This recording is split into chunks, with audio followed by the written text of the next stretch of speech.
Salam, salam, outsider, le débrief commence maintenant. La famille, au moment où je fais ce débrief, je ne connais pas le résultat d'Arsenal-Manchester City. Donc, je ne sais pas comment j'ai réagi dans le débrief Arsenal-Manchester City. Peut-être je suis content, peut-être je suis heureux, j'ai aucune idée. Ce que je sais, c'est que ce week-end, vous avez été nombreux à me demander le débrief de Liverpool. Mais les fans de Liverpool, allez trouver votre débriefeur. Allez trouver un gars qui débriefe Liverpool. Mais qu'est-ce qui se passe? C'est comment? Il y a une pénurie là-bas et quoi? Vous êtes premier du championnat, il n'y a personne qui fait des vidéos sur vous. En tout cas, on va être très sérieux. Liverpool a gagné ce week-end 2-0 face à Bournemouth. Top performance de la part des Reds de Liverpool, plus que jamais premier en ce moment au classement. La vérité, elle est simple, c'est que Mohamed Salah a claqué son... Je ne sais même plus, Mohamed Salah a claqué combien de buts cette saison? Mohamed Salah a claqué un doublé déjà dans la victoire de Liverpool 2-0 face à Bournemouth. Mais au-delà de cela, Mohamed Salah est venu nous claquer, si je regarde bien statistiquement, son 21e but de la saison et 13 passes décisives. 21 buts cette saison pour Mohamed Salah en 23 matchs. Je vous rappelle qu'il reste à peu près une quinzaine de matchs. Si la tendance se maintient, je pense que Mohamed Salah va éclater le record de 32 buts qu'il avait établi en 2017-2018 quand il venait d'arriver en Première Ligue et qui nous avait tous traumatisés. C'est ce Mohamed Salah qu'on est en train de voir. Cependant, la vérité, c'est que Mohamed Salah a 5 ans de plus. À 32 ans, ce qu'il fait en ce moment, c'est tout simplement exceptionnel. Match difficile de Liverpool face à Bournemouth. Liverpool et Bournemouth, les deux, ils sont invaincus. Depuis novembre, ils doivent s'affronter. Deux invaincus qui s'affrontent, fallait bien qu'un tombe. Celui qui est tombé, c'est pas celui qu'on pensait. Moi, je pensais réellement qu'à un moment donné, Liverpool, ils allaient perdre des points. Mais c'est pas aujourd'hui, face à Bournemouth, qu'ils allaient perdre des points. Pourquoi? Parce que cette équipe-là, elle est résiliente. Parce que malgré toutes les attaques de Bournemouth, malgré le fait que cette équipe de Bournemouth-là arrive avec des boys qu'on connaît très bien cette saison, très intéressant, Kluivert qui rate un tap-in que je comprends pas. Il y a l'égalisation là, il y a le 1-1 normalement qui peut changer le cours de la rencontre, mais Kluivert vient rater son tap-in. Il ne se gère pas. Semenyo fait un bon match, il frappe plusieurs fois et tout, mais plusieurs fois il bute sur qui? Sur un excellent Alisson. On peut parler jusqu'à demain. Alisson il joue, Alisson est performant malgré quand même le fait que le deuxième gardien de Liverpool, lui aussi il est performant. C'est peut-être une des dernières saisons de Alisson à Liverpool et franchement ces derniers temps il est vraiment à saluer. Que dire de Gravenberch? C'est-à-dire que tu as une équipe de Bournemouth avec des joueurs rapides, Semenyo, Kluivert, Brooks, tu peux mettre qui tu veux derrière. C'est-à-dire que les Tavernier, les machins, les boys vont très très vite. C'est une équipe, elle est explosive. Dango Ouattara devant et tout. Mais au milieu de terrain à Liverpool, t'as qui? T'as Ryan Gravenberch. Top performance de sa part encore une fois. Peut-être le meilleur milieu défensif cette saison en Première Ligue. Si t'enlèves... Je pense qu'il est en concurrence directe avec les Declan Rice au haut niveau, en fait. Tu vois, Rodri n'est pas là, mais dans le haut niveau, aujourd'hui, il est en concurrence avec les Declan Rice. C'est-à-dire que la performance qu'il te fait, Gravenberch, la manière à laquelle hier Liverpool joue, Liverpool sait que Bournemouth va attaquer jeu direct sur les côtés. Donc, du coup, il faut que quelqu'un vienne couvrir les montées de Trent et les montées de Robertson. Même si les deux ne sont pas énormément montés comme ils ont l'habitude de le faire, il y avait toujours quelqu'un pour colmater. C'était qui? Ryan Gravenberch. C'est le jour et la nuit, le Gravenberch de la saison passée, le Gravenberch de cette saison. Donc Liverpool gagne 2-0. Pourquoi? Parce que sur le terrain, défensivement, c'est solide. Parce que Van Dijk face à Dango Ouattara, il utilise beaucoup sa force et tout cela. Parce que Alisson fait des tops arrêts. Et parce que Gravenberch est vraiment, je dis bien, la pièce la plus importante dans cette équipe-là. Parce que autant devant ça marque, mais derrière, ça se gère. Donc, belle victoire des Reds. 2-0. Le match avait commencé de manière un peu compliquée quand même pour Trent Alexander-Arnold et pour Szoboszlai. Bon, Trent est sorti sur blessure. J'espère que c'est pas trop grave. C'est un joueur très important. Vous-même, vous le savez. Il fait une superbe saison, lui aussi. Mais j'avais vraiment envie de parler de Mohamed Salah, quoi. Enfin, en fait, il fait une saison de Ballon d'Or. Il fait vraiment une saison de Ballon d'Or. En ce moment, je pense que si on devait faire le ranking, ils sont deux au top, c'est Salah et c'est Rafinha. Il y en a peut-être quelques autres qui arrivent. Kylian Mbappé est en train de revenir au top en ce moment avec le Real, tu vois. Il essaie de rattraper Lewandowski pour le Pichichi. Donc, il y a des choses qui peuvent se passer. Erling Haaland, on peut pas l'oublier, jusqu'à présent, il est là. Donc, Vinicius, voilà. Donc, il y a beaucoup de joueurs talentueux en ce moment, mais j'ai envie de dire que Mohamed Salah, à son âge, vu ce qu'il nous a déjà montré, je pense qu'il est parti pour établir de nouveaux records. Et en ce moment, il est tout simplement au top de sa forme. Donc, belle victoire des Reds de Liverpool. Victoire importante.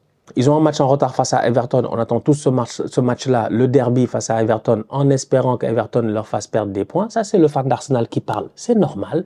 J'ai envie de gagner le championnat. Laissez-moi rêver. Tant que mathématiquement, c'est possible, on peut toujours y croire. Mais sincèrement, ils sont très forts. En Ligue des Champions, ils ont perdu face au PSV. Ok, il a fait tourner, il a mis l'équipe B, l'équipe C. Mais dès qu'il remet son 11 de départ, quelle que soit la difficulté du match, ces temps-ci, tu as l'impression que Liverpool réussit à tirer son épingle du jeu. Le penalty, on peut en parler sur Gakpo. Bon, il y en a beaucoup qui vont se plaindre et tout. Moi, je pense, j'ai revu l'image plusieurs fois. Le défenseur le touche. Le joueur de Bournemouth le touche.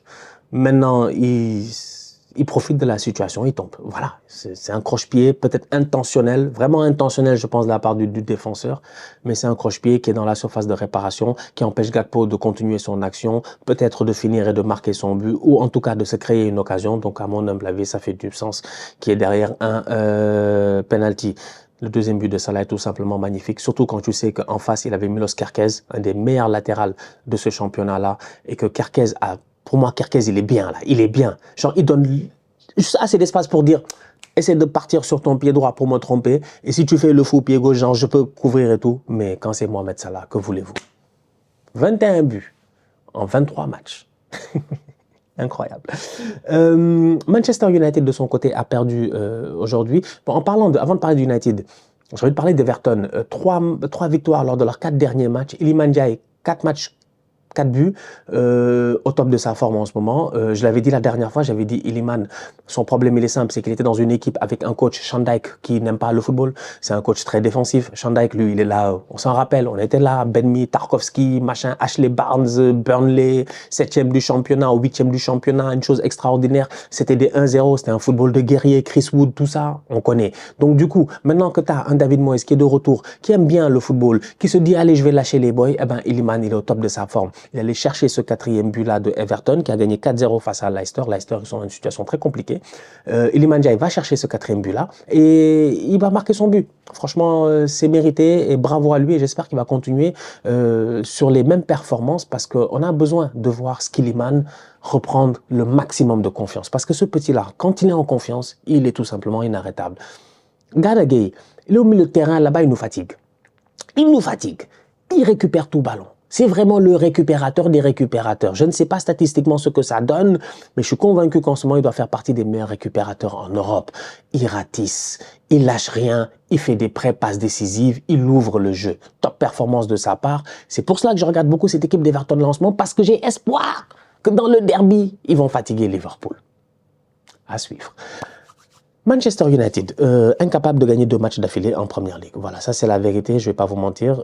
United est incapable de gagner 2 matchs d'affilée en Première Ligue. Ils ont perdu 2-0 face à Crystal Palace.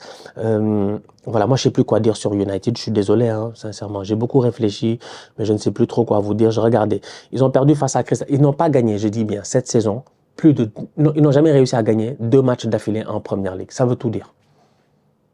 Ils n'ont jamais réussi à gagner 2 matchs d'affilée en Première Ligue. Ça veut tout dire. Je pense que je ne me trompe pas. Je pense que je ne me trompe pas. Sincèrement, je peux vous le dire tout de suite. On va vérifier. Ils ont perdu face à Palace. Avant ça, ils avaient battu Fulham. Donc, en fait, ils ont battu Fulham. On s'est dit, ils vont battre Palace. Ils ont perdu.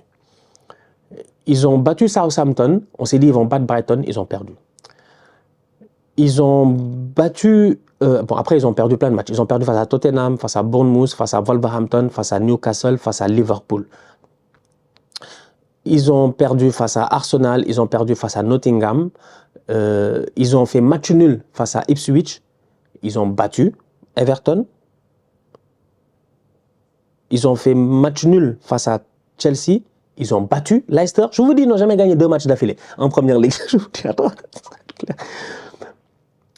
Ils ont gagné face à Brentford, ils ont perdu face à West Ham, ils ont perdu face à Tottenham, ils ont fait match nul face à Aston Villa. Et là, je suis à la saison passée. Ils n'ont jamais gagné 2 matchs d'affilée. United a perdu 2-0 aujourd'hui face à Crystal Palace. Je n'ai plus rien à vous dire. Hein. Franchement, je ne sais pas quoi vous dire. En fait, je sais pas. Sincèrement, je ne sais pas quoi vous dire. C'est une équipe vraiment... C'est compliqué. Palace s'en sort. Mateta vient claquer un doublé. Top performance de la part de Ismaïla Sarr qui a été, pour moi, très intéressant. Hein. Moi, j'ai beaucoup aimé, surtout cette deuxième passe-là qui ouvre le jeu et tout. Ils ont été bons. Mateta tapine 2 fois, il se gère. On n'en a pas de chance. Le ballon tape le poteau. Il n'y a pas de défenseur pour venir dégager le ballon. C'est une équipe de Palace qui est solide, qui est venu prendre des points à Old Trafford et ça devient facile de prendre des points à Old Trafford. Je pense que dans leur histoire, ils n'ont jamais perdu plus de 8 matchs à domicile. Je ne sais plus quoi vous dire en fait. Ils sont à 7 défaites, je pense, à domicile cette saison. C'est vraiment des tocards. Voilà. On ne va pas tirer sur un corbillard. On ne va pas rentrer dans une ambulance. Je ne sais pas en fait. C'est vraiment, les gars, ils sont déjà malades quoi. Donc être là à parler en disant que c'est des tocards, des dieux là, c'est une perte de temps quoi. Franchement, c'est vraiment. À part Amad dans cette équipe-là, je l'avais dit. Je l'ai dit ici cette saison. Quand j'ai mis Amad dans ma liste des 24 under 24 avec Willou. J'ai dit que s'il n'y a pas Amad à United, mais United cette année. United d'ailleurs, si tu regardes le classement, si tout le monde les rattrape là, c'est la réalité, hein, c'est même pas un mensonge. Si tu regardes le classement en ce moment, avec les matchs en retard, si Everton gagne son match en retard, si West Ham gagne son match en retard, il se peut que United, dans même pas une journée ou deux, ils sont 16e. Si Wolverhampton se gère un tout petit peu, réellement en fait, Wolverhampton peut essayer de les rattraper. En fait, la vérité, c'est qu'on est en train de rigoler, mais à ce rythme-là, ils jouent le maintien. Et ça reste quand même Manchester United. Donc voilà, bref. Défaite de leur part. Tottenham a gagné de son côté 2-0 face à qui? Face à Brentford. C'est Tottenham, je m'en fous. Je voulais juste dire que Pape Sarr a marqué et je suis content pour lui. Beau but entre les jambes du gardien de Brentford.